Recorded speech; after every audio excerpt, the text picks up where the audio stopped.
Merhaba arkadaşlar. Bu videoda yazılım test verisinin öneminden ve üretiminden bahsedeceğim. Java dilinde JUnit 5 üzerinde test verisi nasıl üretebiliriz? Hangi aracı kullanabiliriz? Bu soruların cevaplarını vermeye çalışacağım. Dinamik testlerde birimin çalıştırılması ve test verisiyle test edilmesi gerekmektedir. Fakat bir birimin alabileceği sonsuz değer olabilir. Bütün veriler ile test yapmamız mümkün değildir. Bu durumda bir alt küme seçmemiz gerekir. Zaten test teorisinde de bu tür bir yaklaşım ile test yapılması önerilmektedir. İşte önemli olan bu alt kümenin evrensel kümeyi temsil edebilecek kalitede seçebilmektir. Örneğin şöyle bir listede gönderilen konumdaki veriyi döndüren element add fonksiyonu için birim testi yazdığımızı ve test verisi seçtiğimizi düşünelim. İki indeksi için 5 değerinin dönmesi gerektiği gibi bir sorgulama yapılabilir. Fakat olmayan bir indeks ya da negatif değerli bir indeks denenmediği sürece birimin gerçek davranışı ortaya çıkmayacak ve belki de bir bug gizli kalacaktır. Bundan dolayı gözümüzden kaçabilecek verileri de üretmeyi sağlayabilecek araçlar gereklidir. Bu videoda Java dilinde JUnit 5 için test verisi üretebilmek adına Java Faker kütüphanesinin nasıl kullanabiliriz? Bundan bahsedeceğim. Bir test verisinin içerebileceği birçok nitelik olabilir. Ad soyad, telefon, posta kodu, mail adresi, şehir ve ülke gibi ve bunlar çok değişik formatlarda olabilir. Bu durumda hazır bir kütüphanenin bize farklı formatlarda bu veriyi istediğimiz adette üretebilmesi test verisinin kalitesi açısından oldukça önemlidir. Bir örnek üzerinde inceleyelim. Burada bir kişi sınıfı var. Ad soyad, doğum tarihi, telefon gibi alt alanları var. Mesela yaş diye bir özellik eklemişim. Kişinin o andaki yaşını döndürüyor. Önce projeye gerekli kütüphaneleri ekleyelim. Açıklama kısmında da ekleyeceğim. Program Java dosyasına gelelim. Burada 1000 adet kişiyi üretip CSV dosyasına kaydedeceğiz. Faker nesnesini tanımlayalım. Dosyaya yazacağımız için bir file writer nesnesi tanımlayalım. Dosyanın adı kişiler.csv olsun. Ve CSV dosyası için başlıkları ekleyelim. Aynı zamanda tarih formatı için de tanımlama yapacağım.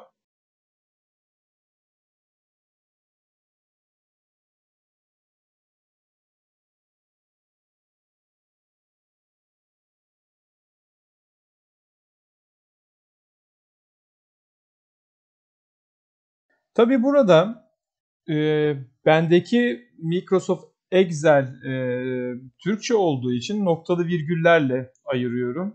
Ama sizdeki sistem farklı olduğu durumda virgüllerle, CSV normalde virgüllerle ayrılmış bir dosya aslında virgüllerle ayırabilirsiniz. Tabii bunu daha sonra programa okutacağımız sırada virgüllere dönüştüreceğiz. Şu an sadece üretilen şeyi görebilmek adına noktalı virgül olarak tanımlıyorum. Tarih formatı da tanımlayalım. Şimdi for döngüsü ve içerisinde CSV dosyasını oluşturacak kodu yazalım.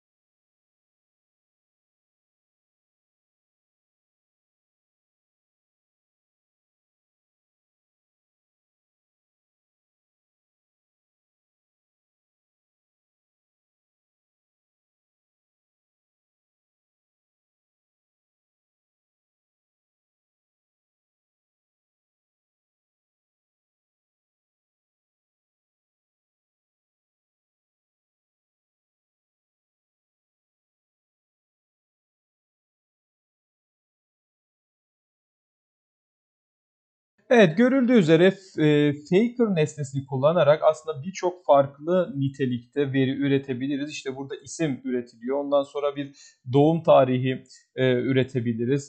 Telefon numarası, normal cep telefonu veya ev telefonu olabilir. Şehir ismi getirebiliriz.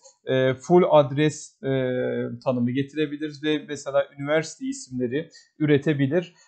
Aksi takdirde biz belki de bu şekilde bir şey kullanmazsak anlamsız veriler yazacaktık ve bu çok da doğru olmayacaktı. Çünkü önemli olan burada hatanın kaynağını bulabileceğimiz bir veri üretebilmek aslında. Evet, bu şekilde 1000 kişi üretilecek. Programı çalıştırdığımızda 1000 kişi CSV dosya formatında oluştu. Tabii burada biz yol vermediğimiz için tam bir yol projenin klasöründe oluşur bu. Evet, gördüğünüz gibi kişiler CSV dosyası burada oluşmuş ve buradan dosyayı bir açalım. Evet, gördüğünüz gibi anlamlı verilerle bir veri seti oluşmuş oldu. Buradan sütunları inceleyebiliriz. Ad, soyad, farklı formatlarda isimler görünebiliyor. Doğum tarihi, telefon, yine farklı formatlarda telefon numaraları, doğum yeri, şehir isimleri görünüyor burada. IBAN numarası, farklı ülkelerin farklı formatlarındaki IBAN numaraları.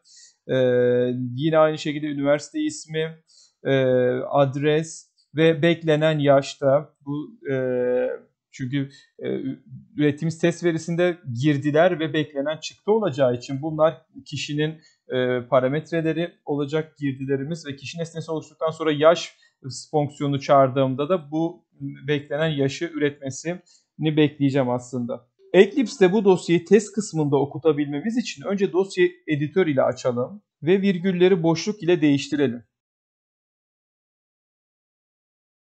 Daha sonra noktalı virgülleri virgül ile değiştirelim.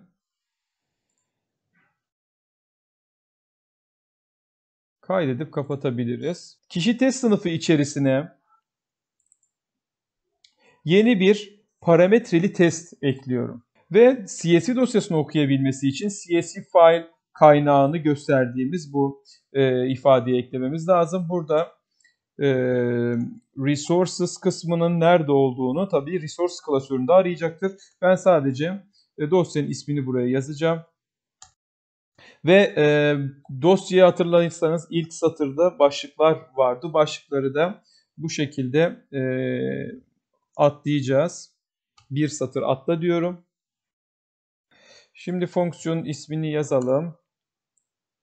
Yaş test diyelim mesela buna. Yaş test. Ve CSV'den kaç parametre okuyacaksa bunları buraya yazmamız lazım. İşte ad, soyad, okuyacağı ilk değer ad, soyad parametresi. Daha sonra doğum tarihi. Daha sonra telefon. Daha sonra doğum yeri. IBAN. Mezun olduğu okul.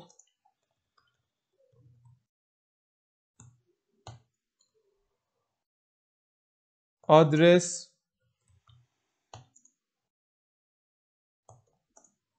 Ve beklenen çıktı yaş. Kişi nesnesini oluşturuyoruz. Evet, ad, soyad, doğum tarihi, telefon, doğum yeri, IBAN, mezun olduğu okul ve adres bilgisini vererek kişi nesnesinin oluşmasını sağladık.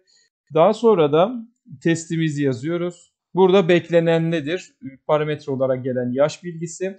Birimin ürettiği nedir? Kişi, yaş birimini çağırıyorum. Birimin ürettiği değerle karşılaştırmasını sağlıyorum. Test klasörüne ters tıklayıp buradan source folder ekliyoruz ve ismi resources olacak. Çünkü bu klasörün içerisinde arayacak. Ve bu klasöre oluşan kişiler CSV dosyasını sürüklüyorum. Copy files şeklinde.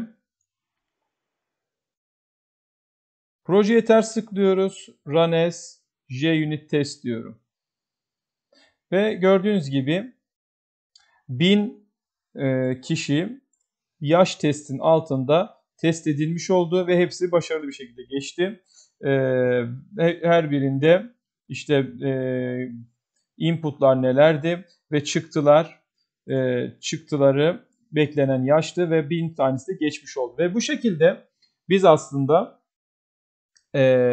anlamlı veri üreterek birimimizi parametreli test yardımıyla JUnit 5 altında test etmiş olduk.